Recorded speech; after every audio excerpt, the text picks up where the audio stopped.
At dahil po wala po si Kuya Gerald, sige po, mari na po tayong maupo. Amen. Marami pong salamat. Amen. So, ayan. Thank you po, Mami Fully. Praise God. So, this is the best time po ng ating programa, ang pakikinig sa salita ng Panginoon. Hallelujah. Are you ready to hear the Word of God? Are you excited na marinig ang salita ng Panginoong Jesus? Amen. Hallelujah. Sige po, tayo pong lahat ay i-prepare po natin ang ating sarili. Ayan, pakisabi po at pakitopic ang iyong katabi. Huwag mo muna akong kausapin. Ayan. Mamaya na lang. Amen. Pagkatapos. Amen. Sige po, this time ay maaari niyo pong ilabas ang inyong notebook kung meron po kayong dala. Notebook, Bible, and ballpen sa ating pong online kung nandyan na po kayo. Amen. So, samahan niyo po kami sa ating pong pakikinig sa salita ng Panginoon. At i-welcome po natin ang ating pong speaker for today. Very special. Galing pa po ng Arayat, Pampanga. Amen. At talaga namang mahirap po ang schedule. Amen. Ng ating pong tatay sa TOP. At binigyan po ng panahon para sa Panginoon. Hallelujah. Sige po, palakpakan po natin. Amen. Bishop Edmundo Gasser. Amen. Malakas na palakpak po sa ating Panginoon. Hallelujah.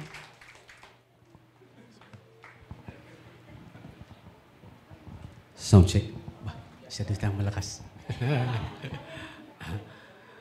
Okay, magandang umaga po sa bawat isa sa atin at isasama ko na yung mga churches natin sa Central Luzon. Bumabati po ng 12th anniversary. Lahat po ng Temple of Grace, Central Luzon at kasama na rin yung Bicol. Okay. At tayo po ay tatalakay sa paksang Here I am Lord, send me. Okay. Medyo alam po ninyo, itong text na ito ay bihira po itong ipangaral kasi masyadong komplikado at mahaba po ito. Sinabihan po kanina na 5 minutes lang daw po yung aking preaching. Sanay naman po ako doon. Kaya lang 10 minutes.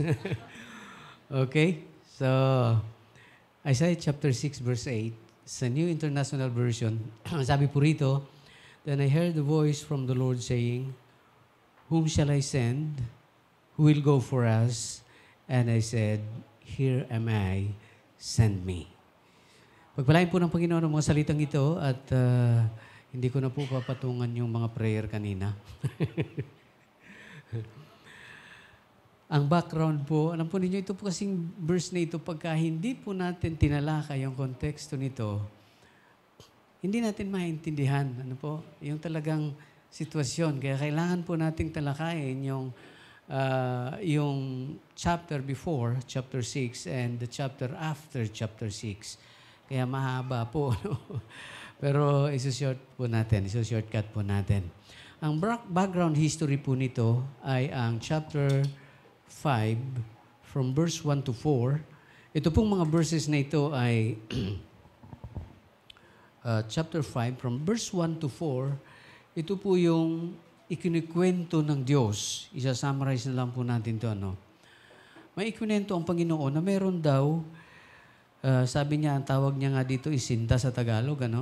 I will sing for the one I love and song about his vineyard. My loved one had vineyard on a fertile hillside. Hanggang verse 4 po yan, ay ikinikwento ng Panginoon yung sinta niya raw ay merong field at napakataba ng lupain na yon. At ang ginawa, kinultivate yung lupa at pagkatapos ay tinamnan ng mga piling mga binhi. Subalit, dun po sa verse 3, sabi po rito, sa verse 2, tingnan po natin yung verse 2, sabi po dito, He dig it up and clear it of stones and planted it with the choicest vines. He built a watchtower in it and cut out the wine press as well. Then he looked for a crop of good grapes but yielded only bad fruit. Medyo may disappointment. Lahat ng napakagandang pamamaraan upang mag-ani ng mabuti ay ginawa nung itong may-ari ng vineyard na ito. Pero ang sabi niya, nung tinitingnan niya na at gusto niya nang umani, ang nakuha niya ay masasamang bunga. Sa verse 3, ang sabi po dyan, now you dwellers of Jerusalem and men of Judah, judge between me and my vineyard. At dito, inulit-uli ng Panginoon dyan sa verse 4. Ano sabi niya? What more could have been done for my vineyard that I have done for it? When I look for good grapes, why did it yielded only bad? At dito po makikita natin, sa verse 5 and 6, ay hinatulan ng Panginoon yung vineyard. Ang sabi po dyan, now I will tell you what I am going to do to my vineyard. I will take away its heads, and it will be destroyed. I will break down its wall, and it will be trampled. Destruction. Gusto ng may-ari na sirain na lang yung vineyard. Bakit? Hindi naman namunga eh. Inalagaang mabuti, lahat ay ginawa. Tapos, masasamang bunga yung hindi magandang bunga ang nakita, nakuha. At sa verse 6, ang sabi po dyan, I will make waste the wasteland, neither prune nor cultivate, and briars and thorns will grow there, and I will command the clouds not to rain on it. Dito po ay meron ng curse. May sumpa doon sa vineyard. At alam po ba ninyo, sa verse 7 ay in-identify ng Panginoon ano itong vineyard na ito. Sabi po dyan, the vineyard of the Lord Almighty is the house of Israel. Alam po ninyo, ang pangyayari pong ito ay naganap nung pong ang Israel ay nahati sa dalawa. Yung pong Northern Kingdom, yun po yung Judah, and the Southern Kingdom is Israel. At pareho po sila, itong dalawang kingdom na ito ay pareho na lumayo, tumalikod sa Panginoon. At ito po yung nangyari, bagamat inalagaan sila ng Panginoon and God is expecting to reap good fruits mula po rito, pero walang bungang maganda. Kaya ang ginawa po ng Panginoon ay hinatulan ito at merong curse doon sa verse 6. Ang sabi po dyan, I will command the clouds not to rain on it. Amen. Ito yung malungkot na bahagi ng kasaysayan ng Israel. At sa chapter 6, puntahan na po natin ang chapter 6. Actually, yung pong from verse 7 to 30, kung babasahin, hindi na po natin talakayin. But kung may time po kayo, basahin niyo po sa inyong bahay. Yung from verse 7 to 30 is the prophesied destruction of Israel. At ayon po sa ating pag-aaral, yan po ay nangyari noong 688 BC. Noong po ang Israel ay nasakop ng Babylonia at naging captive ang Israel for 70 years. Isang kasaysayan sa Israel na hindi malilimutan sapagkat pagkatapos nito ay hindi na muling nabuo pa ang Israel as a nation. Nangyari lamang po na mabuo ang Israel noong 1957 at doon nag-start na nirestore ng Panginoon ng Israel.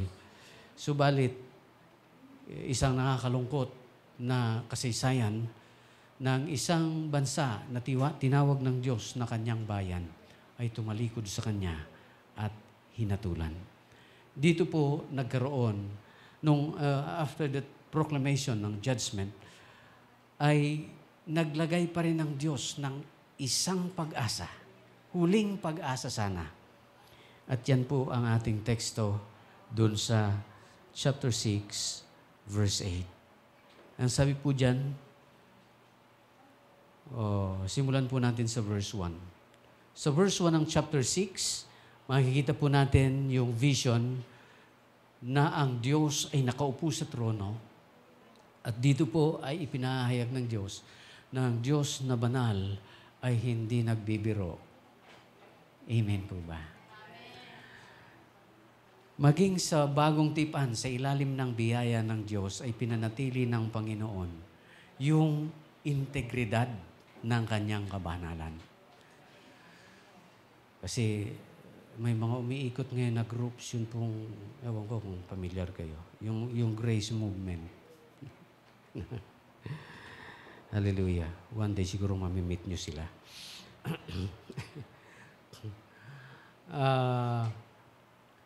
Nais ko pong bigyang pansin na mapabagong tipan o mapalumang tipan, hindi nagbabago ang ating Diyos. Hindi natin siya pwedeng igapos sa kanyang mga salita. Mananatili ang katwiran at katarungan ng Panginoon. Amen. Hallelujah. At dito, makikita po natin, nakita ni Prophet Isaiah, o actually hindi pa siya propeta noon, bata pa dito si Isaiah, nakita niya a vision. Sabi po dyan sa verse 1 ng chapter 6, in the year of King Uzziah died, I saw the Lord seated on a throne, high and exalted, and the train of his robe filled the temple. Above him were seraphs, each with 6 wings. With 2 wings they covered their faces, and with 2 they covered their feet, and with 2 they were flying. Ito po yung vision. Nakakita siya ng anghel na lumilipad doon sa loob ng templo at sa harap ng altar. At ang nakita niya ay may 6 na pakpak. Sabi diyan, with 2 wings, they covered their faces. Tinakpan nila yung mukha. And with 2 wings, they covered their feet. And with 2 wings, they are flying. Nasa harap po sila ng trono ng banal na Diyos. Yan ang dahilan kung bakit tinatakpan nila yung kanilang mukha. Bakit? Sapagkat ang sabi ng Biblia, sino mang makakita sa Diyos ng mukhaan, walang pagsalang mamamatay. Tinatakpan nila yung mukha at with 2 wings pati yung kanilang pakpak. Simbolo ng pagtakip din sa buong kanilang katawan. Sapagkat ang kapangyarihan ng Diyos ay napakalakas na walang anumang bagay na hindi malulusaw sa kanyang presensya. And they are flying with their 2 wings. And they were calling to one another, Holy, holy, holy, the Lord Almighty, the whole earth is full of His glory. Alam po ninyo, basahin niyo ang buong Biblia. Itong talata lang na ito, ang merong 3 beses na binanggit yung salitang Holy, Holy, Holy. Dito ipinahahayag ng Diyos yung kanyang walang kapantay na kabanalan. Kaya nga't kung titingnan po natin sa verse 4 o sa verse 5, ang sabi po dyan, woe to me, I cried, I am ruined, for I am man of unclean lips, and I live among the people of unclean lips, and my eyes have seen the King, the Lord Almighty. Ito yung binabanggit ko kanina. Sinasabi po ng Biblia na sino mang makakita sa Diyos ay walang pagsalang mamamatay. Kaya nga't natakot si Propeta Isaiah dito. Sabi niya, woe unto me, for I am ruined, for I am a man of unclean lips. Siguro nasa isip na Isaiah, patay na ako nito. Sapagkat nakita ko mismo ang Diyos. Amen? Subalit, isang bagay ang makikita natin dito for a purpose. Sabi po dyan sa verse 6, then one of the seraphs flew to me with a live coal in his hand, which he had taken from the tongue from the altar. Verse 7, with it he touched my mouth and said, see, this has touched your lips, your guilt is taken away, and your sin atoned for. Sa halip na mamatay, si Propeta Isaiah, yung anghel ay kumuha ng apoy doon sa altar. Kanya itong inilagay o ipinatong kay Isaias at ang pahayag niya, ang sabi niya, see, this has touched your lips, your guilt is taken away, and your sins atoned. Napatawad na ang iyong kasalanan at ang iyong karumihan ay natakpan. Amen. Dito sa verse nito ay pinakikita yung plano ng Diyos. Alam po ba ninyo na sa bawat isa sa atin, sa gitna po ng kahatulan ng Diyos sa Israel, ay nagbigay ang Diyos ng isang pag-asa. At dito, sa verse 8 ay narinig niya ang tinig ng Panginoon na mismo. Hindi na yung anghel ang nagsalita. Mismo ang Diyos na ang nagsalita. Sabi diyan, whom shall I send? And who will go for us? At kaagad na sumagot si Isaias, here am I, send me. Gusto kong pansinin natin ito. Nagtanong ang Diyos kay Isaias, pagkatapos na si Isaias ay inanoint ng Diyos. Amen po ba?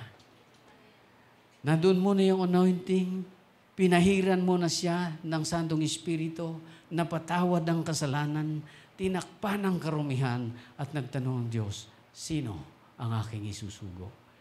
Si Isaias ay handa na sa panahon na yon. Amen.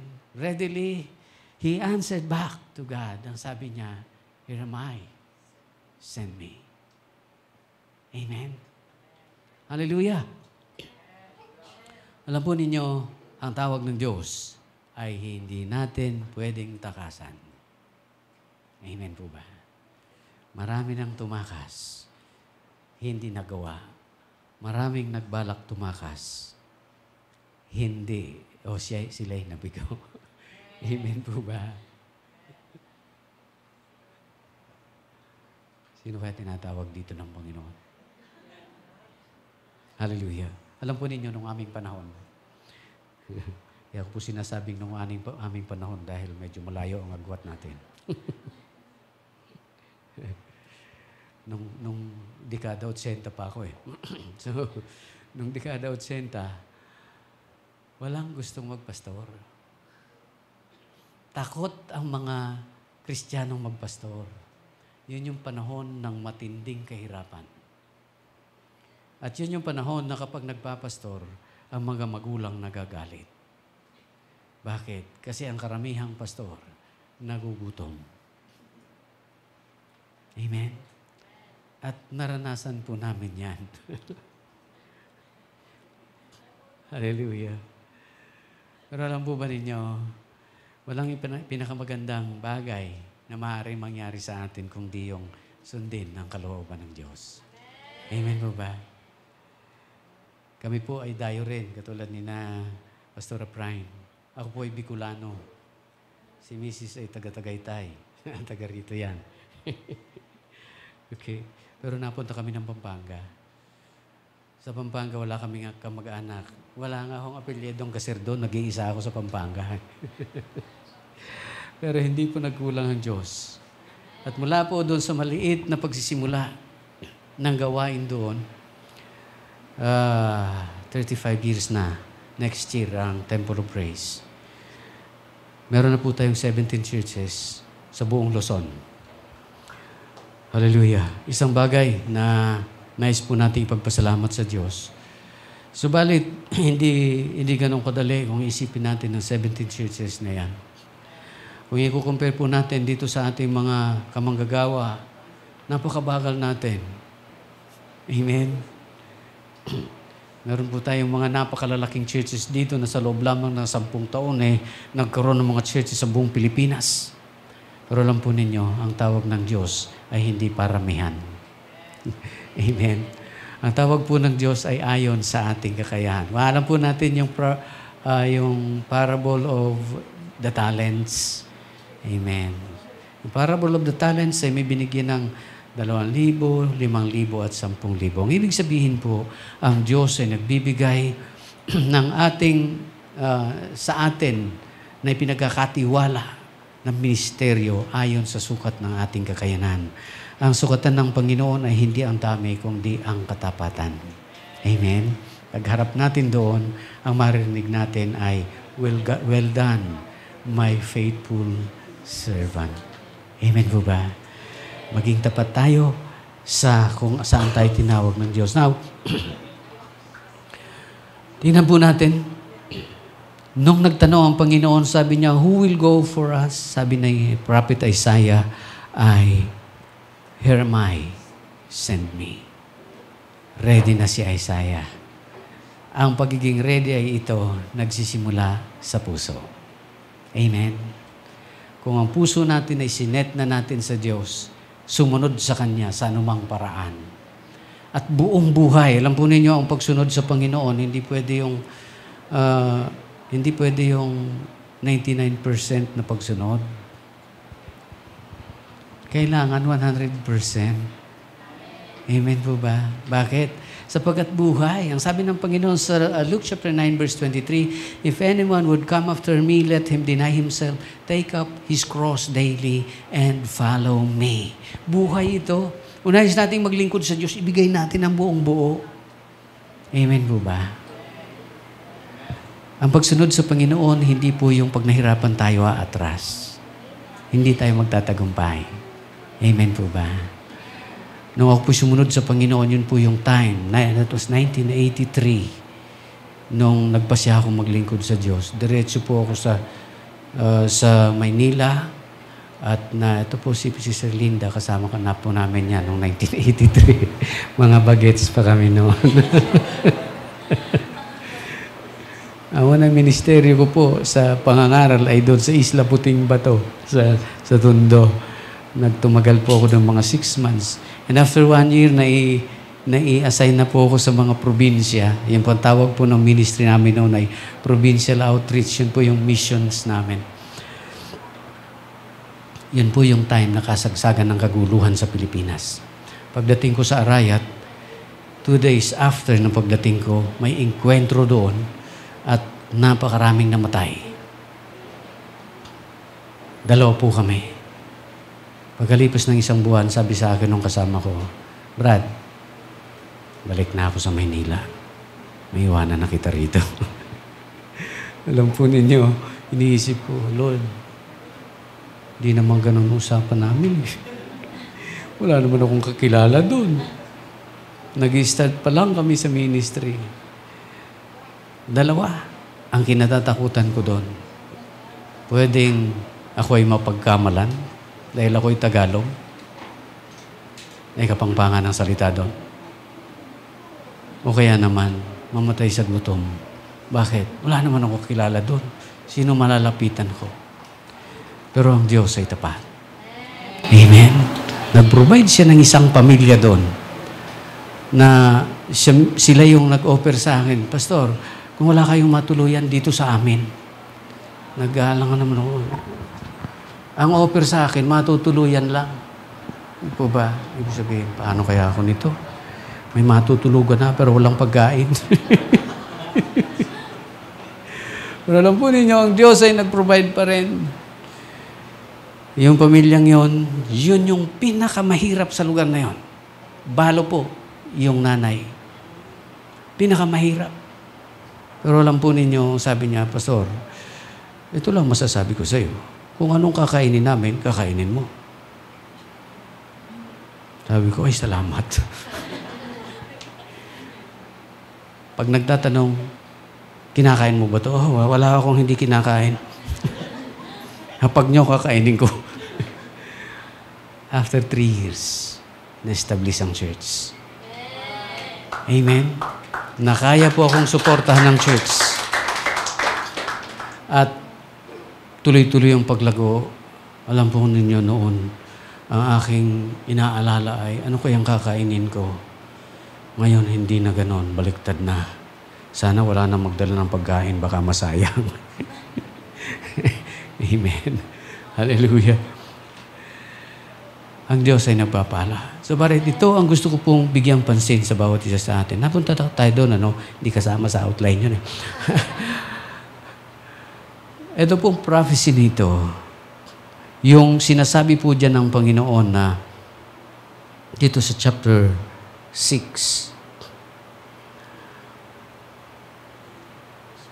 sa verse 12. Ang sabi po dyan, until the Lord has sent everyone far away and the land is utterly forsaken. And though the tent remains in the land, it will again be laid waste. But as the terebinth and oak leaf stumps when they are cut down, so the holy seed will be stamped in the land. Tingnan po natin ito. An utterance of destruction. At nabanggit po natin kanina, noong 688 BC, naganap po ito. Sinalakay ng Babylonia ang Israel At dahil sila'y hati, walang lakas, nasakop sila. Naging captive sila sa Babylonia for 70 years. At doon nag-end yung pong last kingdom ng Israel. Subalit ang Diyos, sabi nga natin, ang Diyos is a God of a second chance. Amen? Ganon ang nangyari pero hindi niya pababayaan ang kanyang bayan. At sa pamamagitan ni Prophet Isaiah, ang mensaheng ito ay dumating sa kanila. Isaiah chapter 7, verse 14. Tingnan po natin. Ang sabi sa verse, "Therefore the Lord Himself will give you a sign. A virgin will be with a child and will give birth to a son and will call him Emmanuel." Amen. Ano bang ibig sabihin ito? Ito ang tanda. Tanda ng ano? Tanda ng muling pagliligtas ng Diyos sa Israel. Parang sinasabi ng Diyos, kahit napahama kayo, kahit naparusahan kayo, ang Diyos ay laging may pagkakataon, magbibigay pag-asa sa atin. Ang sabi niyo, ito ang tanda. Merong isang birhen na manganganak ng isang lalaki at tatawagin ng kanyang pangalang Emmanuel, na ang ibig sabihin, God is with us. Amen. Alam po ninyo, ang Israel kahit nawasak at winasak mismo ayon sa plano ng Diyos, hindi nalilimutan ng Diyos ang Israel. Nasa kanyang plano na sila i-restore. At naging tapat naman si Isaias sa pangako o sa kanyang pagtanggap sa hamon. Here I am, Lord, send me. Kahit saan pumunta ang Israel o anong nangyari sa Israel sa panahon na yon, nandoon si Isaias, sinasabi ang salita ng Diyos. Amen po ba? Now, ang mensaheng ito ay para sa Israel sa panahon na yon. Subalit merong kaparehong sitwasyon sa kasalukuyan. Pareho bakit? Sapagkat makikita po natin na total distraction ang plano ng Diyos sa Israel at ito'y naganap. Sa kasalukuyan, alam po ba ninyo, alam naman natin itong mga prophecy ito, darating ang wakas. At ngayon ay nangyayari na. Pareho po, man-made and nature, pareho ang nangyayari. Ang tao ay nagwawasak sa kanyang sarili. Bakit? Minsan pag naisip ko itong katotohanan na ito, nakikita ko ang napakalaking kamangmangan ng tao. Amen po ba? Bakit? Ano ba itong mga pinag-iimbento ng mga bansa?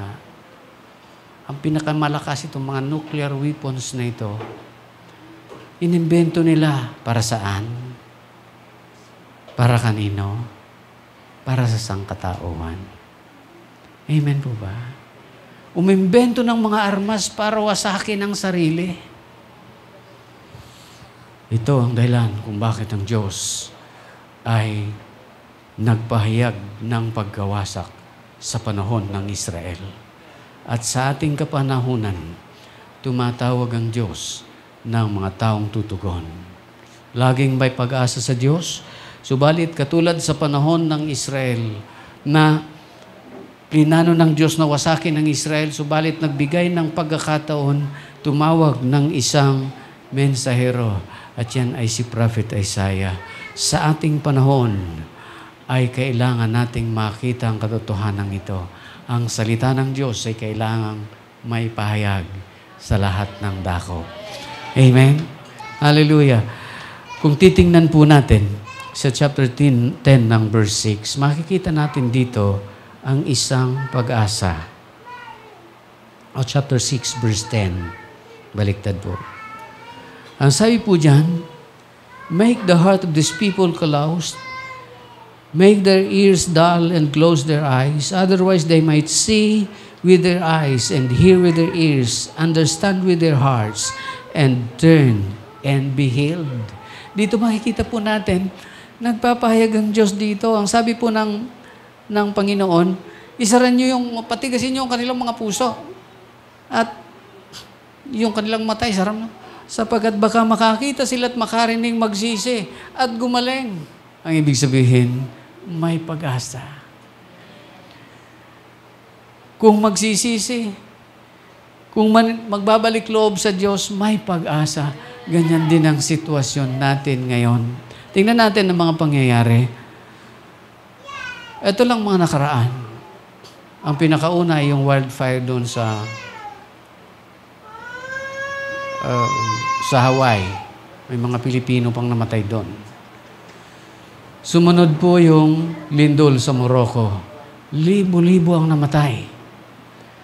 At sumunod yung baha sa Libya. Libo-libo rin ang namatay. Kailan lang yan? Last week lang po yan nangyari. 2 weeks ago, ay nagbuga ng apoy yung bulkan ng Mayon. At nung Friday, nagbubuga na si Taal. Amen po ba? Hindi natin alam kung anong mangyayari. Alam po ba ninyo nung Friday din na yun, Friday ng gabi, hindi po, Sunday ng gabi, last Sunday, nagkaroon ng thunderstorm doon sa amin. At yun po ay mga 6:00 ng hapon. First time na nangyari po yun doon sa Arayat. Pag start lamang pong dumilim, nag-start na rin po ang kulog at kidlat. Pag silip ko doon sa bintana, yung kidlat ay salasalabat. Yung po bang kahit saan na ako. At tinitingnan ko, iniisip ko, kung lalabas ako dyan, hindi pwedeng hindi ako tamaan. First time na nangyari po yun. Hindi ko alam kung mayroon yan dito sa Cavite. Yung thunderstorm na yan. At iniisip ko, Lord, ano ang nangyayari sa aming mundo? Sa buong buhay ko, ako po ay T5 na. Ay, T4 pala, T4. Sa buong buhay ko, noon ko lang nakita yung ganon. Sa Pampanga, kahit mag-thunderstorm, nung mga nakaraan, pa-isa-isa. Parang bagyo lang. Tapos may pa-isa-isang malakas na kidlat. Pero ito pong nangyaring ito ay parang kahit saan nanggagaling. Hallelujah.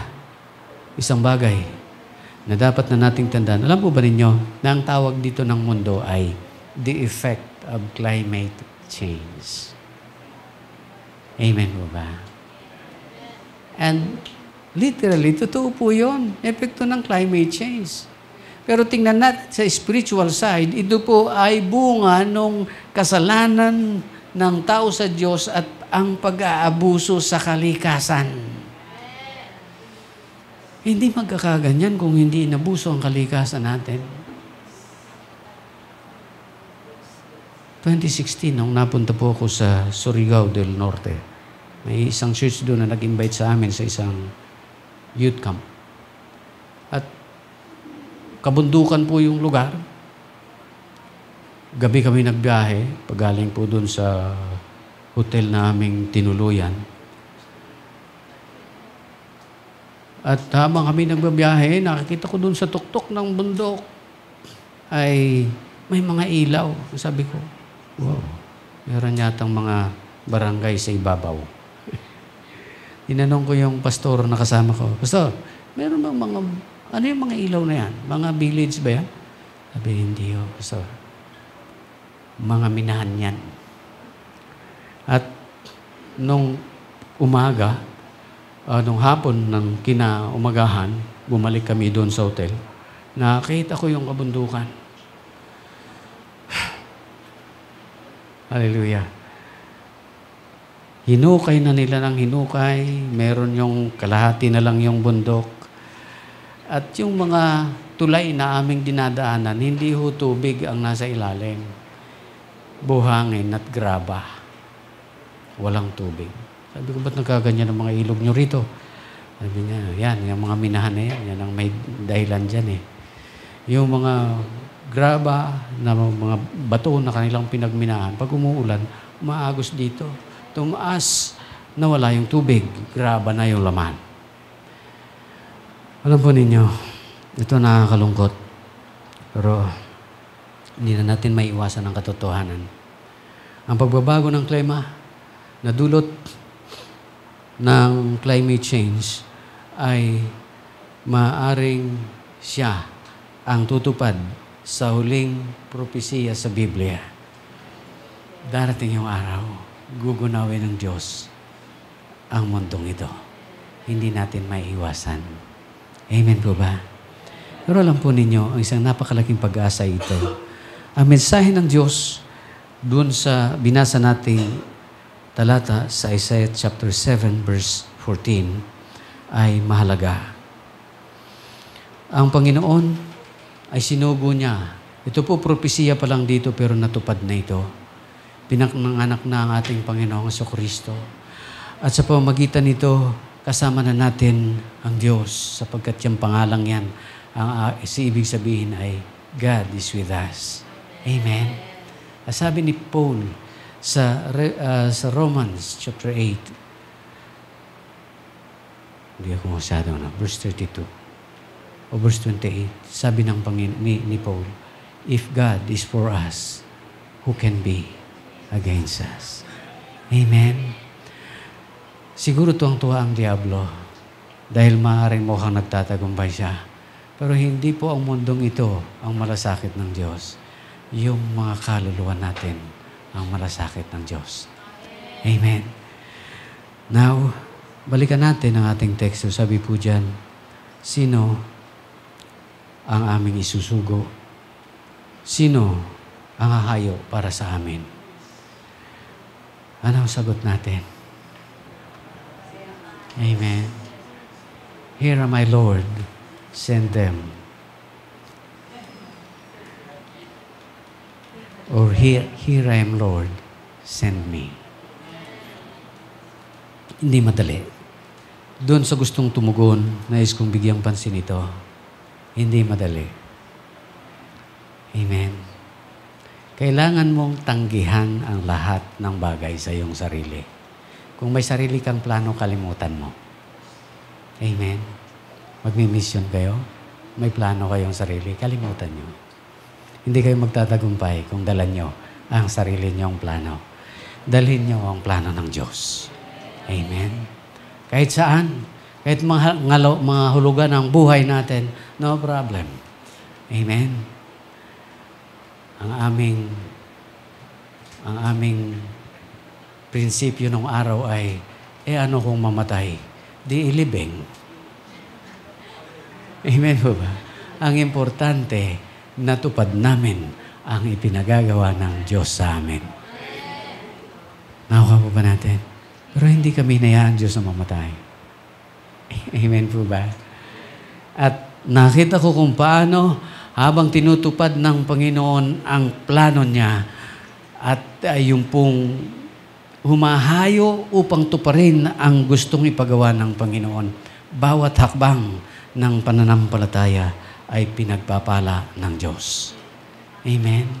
Alam po ba ninyo noong aming panahon, yung mga government officials noon, walang pumapansin sa amin. Amen? Pag humingi kami ng permit sa mga barangay, kasi noon po ay, dahil critical nung araw, pag dayo ka sa isang lugar, kailangan meron kang permit. So may mga pipirmahan kami mga permit sa barangay captain. Isang barangay doon sa Arayat, may pinuntahan namin. At pagdating namin doon, wala yung kapitan. So ang sabi namin doon sa asawa, pwede po pakisabi kay kapitan kung may papipirmahan lang kami. Tuwing pupunta kami, wala yung kapitan. At nung minsan, meron pong isang may birthday row na bina-Bible study natin, ay sinabi sa akin nung may birthday, punta po kayo rito, Pastor, birthday ko, panalangin niyo ako. Pagdating ko po doon, nandun yung kapitan. Nagpakilala ko. Sabi ko, ako po yung pastor na nagpupunta sa inyo, may papipirmahan sana ako. Ano po ba yung papipirmahan nyo? Sabi ko, yung permit po para mag-evangelize dito sa inyo. Ganun ba? Akala ko makakaliwa ka. Kaya hindi ako nagpapakita sa iyo. Nandun lang ako sa loob ng bahay eh. Akala pala daw ako makakaliwa at Hallelujah. Praise God. Ako'y nagpapasalamat na sa panahon natin. Bukas na po ang mga government officials natin. Amen. Bunga ng ating mga pananalangin. Ano po? Na mula po ng mga dekada 80 na yan ay hindi po tayo tumitigil sa pananalangin. Lord, ang amin ay ang iyong mga salita. Ito po kasi ang problema kung minsan na pagkakamalan tayong relihiyon.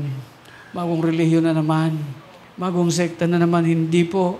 Bagamat tayo ay classified ng gobyerno, nakaregistered po tayo sa Securities and Exchange Commission, and we are considered as religious organization. Pero pagdating po sa salita ng Diyos, hindi relihiyon ang ating pinangangaral, kundi ang mabuting balita ng Panginoong Jesucristo sa ikaliligtas ng mga kaluluwa ng mga tao, sapagkat merong isang araw na itinakda ang Diyos, wawasakin niya ang mundong ito. Amen. Gusto ko pong ibigay ang encouragement nito sa bawat isa sa atin. Bagamat ang Diyos mayroong severe judgment sa mundong ito.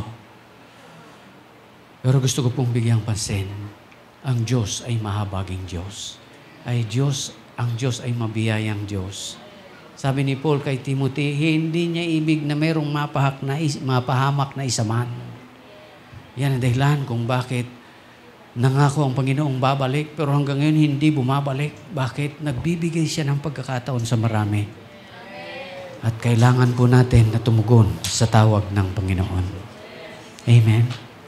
Isang araw, alam po ninyo ang nangyayari ngayon noong dekada 80. Pag nababasa ko ang mga propesiya, sinasabi ko, ito ba ito? Mangyayari kaya ito? Mananampalataya na ako noon.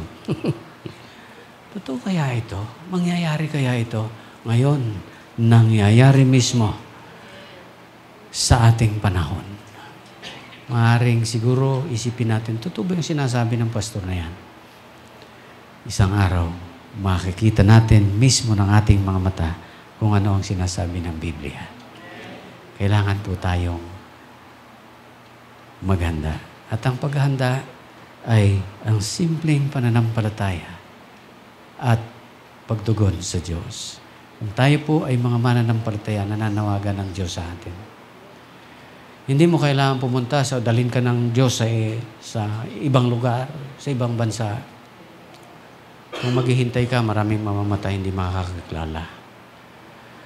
Sa iyong sariling sambahayan, sa iyong mga kapitbahay, sa iyong kabarangay, sa iyong bayan, maraming hindi mananampalataya. Ibahagi natin ang salita ng Diyos. Amen. At minabanggit dito kanina, alam po ba ninyo?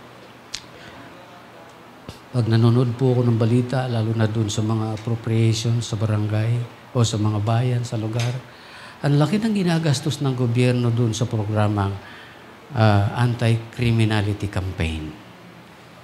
Bilyon ang ginagastos.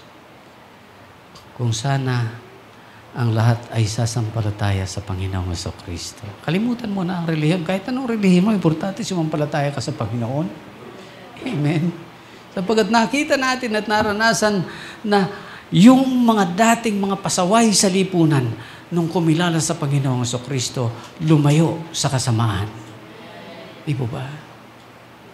Kung walang gagawa ng masama sa isang lipunan, ang laki ng natipid ng gobyerno. Amen po ba? Hallelujah. At wala sanang konsumisyon sa mga namumuno sa atin.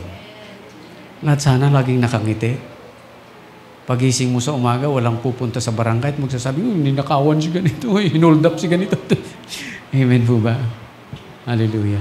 Sa umagang ito, nais ko pong magbigay ng encouragement sa atin. Una, huwag nating kalilimutan na ipanalangin ang ating barangay. Amen po ba?